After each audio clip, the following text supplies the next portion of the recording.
Welcome back to dine with Ann. ചായക്കടയിലെ ചില്ലുകൂട്ടിൽ നമ്മളെ കൊതിപ്പിക്കാറുള്ള ഒരു വിഭവമാണ് ബോണ്ട അഥവാ ഉണ്ടംപൊരി അല്ലേ.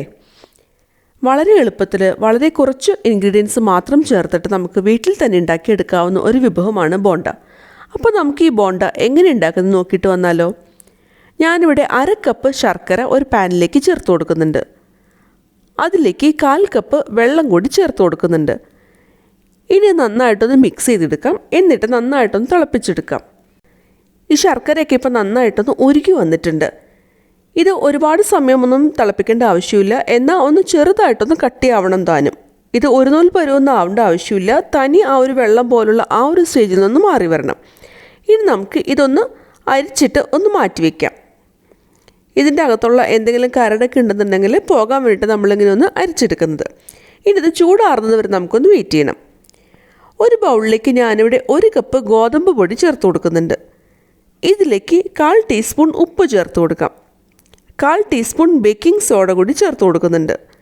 ഇനി ഇതെല്ലാം കൂടിയിട്ട് നന്നായിട്ടൊന്ന് മിക്സ് ചെയ്തെടുക്കാം. ഇനി നമുക്ക് ഇതൊരു സൈഡിലേക്കൊന്ന് മാറ്റി വയ്ക്കാം. ഈ ബോണ്ട തയ്യാറാക്കുമ്പോൾ നമ്മളിതിലേക്ക് പഴം ചേർത്തിട്ടാണ് തയ്യാറാക്കുന്നത്. ചെറുപഴം അഥവാ പാളയംകോടൻ പഴം. ഞാനിവിടെ ഒരു ചെറുപഴമാണ് എടുത്തിട്ടുള്ളത്.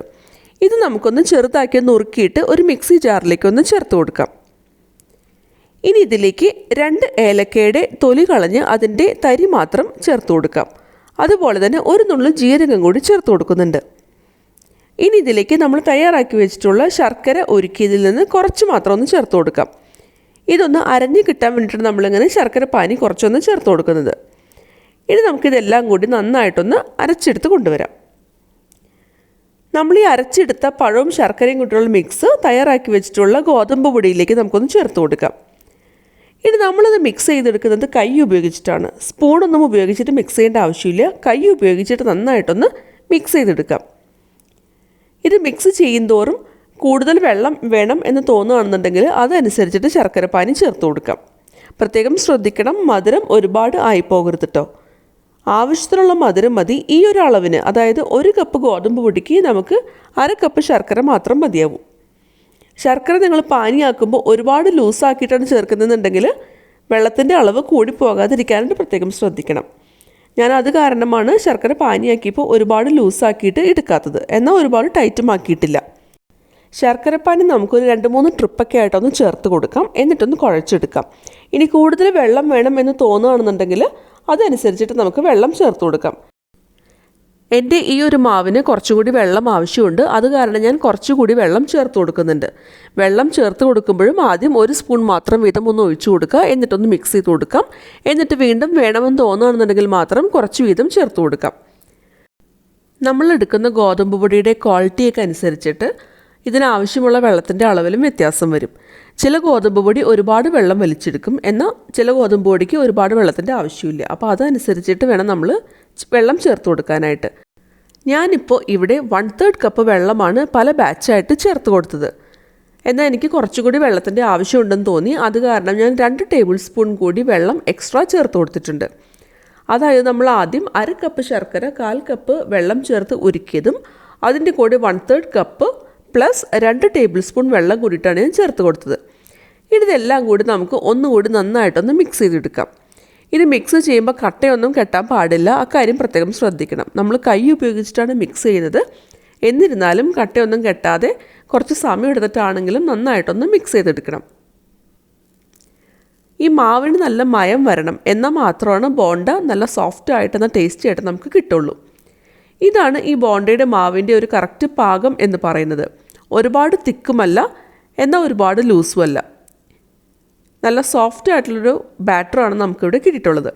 നമ്മളിങ്ങനെ കോരി ഒഴിക്കുമ്പോൾ ഇങ്ങനെ താഴേക്ക് വീഴുന്ന ആ ഒരു പരുവമായിരിക്കണം ഇതിൻ്റെ ഒരു കറക്റ്റ് കൺസിസ്റ്റൻസി എന്ന് പറയുന്നത്. ഇപ്പോൾ നമ്മുടെ മാവ് ഇവിടെ തയ്യാറായിട്ടുണ്ട്. ഇനി നമുക്ക് ഇതൊന്ന് മൂടി വയ്ക്കാം. എന്നിട്ട് 4 മണിക്കൂറെങ്കിലും ഒന്ന് റെസ്റ്റ് ചെയ്യാനായിട്ടൊന്ന് മാറ്റി വയ്ക്കാം. എന്നാൽ മാത്രമാണ് ബോണ്ട നല്ല ടേസ്റ്റായിട്ട് നമുക്ക് കിട്ടുള്ളൂ കേട്ടോ. രാവിലെ ഒരു 10 മണി 11 മണി സമയത്ത് നമ്മൾ ഈ ബോണ്ടയ്ക്ക് നനച്ച് വെക്കുകയാണെന്നുണ്ടെങ്കിൽ ഉച്ച കഴിഞ്ഞ് 3 മണിയൊക്കെ ആകുമ്പോഴേക്കും നമുക്ക് ബോണ്ട തയ്യാറാക്കാവുന്നതാണ്. ഇപ്പോൾ 4 മണിക്കൂർ കഴിഞ്ഞിട്ടുണ്ട്. നമ്മുടെ ഈ ബാറ്റർ നിങ്ങൾക്ക് കാണുമ്പോൾ തന്നെ അറിയാം നല്ല സോഫ്റ്റായിട്ട് വന്നിട്ടുണ്ട്. ഇനി നമുക്കിത് വറുത്തെടുക്കാം. ഈ മാവ് ഇപ്പോൾ കറക്റ്റായിട്ടുള്ള പാകമായിട്ടുണ്ട്. ഇതിൻ്റെ ഇടയിൽ ടേസ്റ്റൊക്കെ ഒന്ന് നോക്കാൻ മറക്കരുത് കേട്ടോ. മധുരം കൂടുതൽ വേണം എന്നുള്ളവരാണെന്നുണ്ടെങ്കിൽ ശർക്കര ആദ്യമേ ഇതിന് ചേർത്ത് കൊടുക്കാൻ മറക്കരുത്.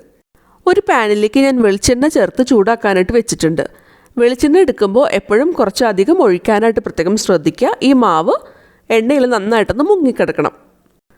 നമ്മുടെ കൈ കുറച്ച് വെള്ളം ഒഴിച്ച് ഒന്ന് നനച്ചെടുക്കാം. അതിനുശേഷം മാത്രം തയ്യാറാക്കി വെച്ചിട്ടുള്ള ഈ മാവ് നമുക്ക് ഇങ്ങനെ കുറച്ച് വീതം ഒന്ന് കോരിയെടുക്കാം. എന്നാൽ നമുക്ക് ഈ മാവ് കയ്യിൽ ഒട്ടിപ്പിടിക്കുകയില്ല. അതേപോലെ തന്നെ ബോണ്ട നല്ല ഷേപ്പായിട്ട് നമുക്ക് കിട്ടുകയും ചെയ്യും. ഞാനിപ്പോൾ ഇങ്ങനെ കയ്യിൽ നിറച്ച് മാവ് എടുത്തിട്ടുണ്ട്. എന്നിട്ട് ഇതേപോലെ കൈ ഒന്ന് തിരിച്ച് വെച്ചിട്ട് ഞാനിങ്ങനെ ഞെക്കി കൊടുക്കുകയാണ്. അപ്പോൾ കുറച്ച് വീതം മാവ് ഈ എണ്ണയിലേക്കൊന്ന് വീണ് വരുന്നുണ്ട്. ഇങ്ങനെയല്ലാന്നുണ്ടെങ്കിൽ നമുക്ക് കുറച്ച് മാവ് വീതം കോരി എടുത്തിട്ടാണെങ്കിലും ബോണ്ട തയ്യാറാക്കാം. പക്ഷേ ഓരോ പ്രാവശ്യം മാവ് എടുക്കുന്നതിന് മുൻപായിട്ട് കൈ ഒന്ന് വെള്ളത്തിൽ മുക്കാനായിട്ട് പ്രത്യേകം ശ്രദ്ധിക്കാം. നമ്മൾ ഈ ബോണ്ട തയ്യാറാക്കുമ്പോൾ എപ്പോഴും ചെറുതീയിൽ വെച്ചിട്ട് വേണം ഫ്രൈ ചെയ്തെടുക്കാനായിട്ട്. ഹൈ ഫ്ലെയിമിലോ അല്ലെങ്കിൽ മീഡിയം ഫ്ലെയിമിലൊക്കെ വെച്ച് വറുത്തെടുക്കുകയാണെന്നുണ്ടെങ്കിൽ ഈ ബോണ്ടയുടെ ഉൾവശം നന്നായിട്ട് വെന്ത് കിട്ടില്ല. അപ്പോൾ അതിന് വേണ്ടിയിട്ട് ചെറുതീയിൽ വെച്ചിട്ട് വറുത്തെടുക്കാനായിട്ട് പ്രത്യേകം ശ്രദ്ധിക്കണം.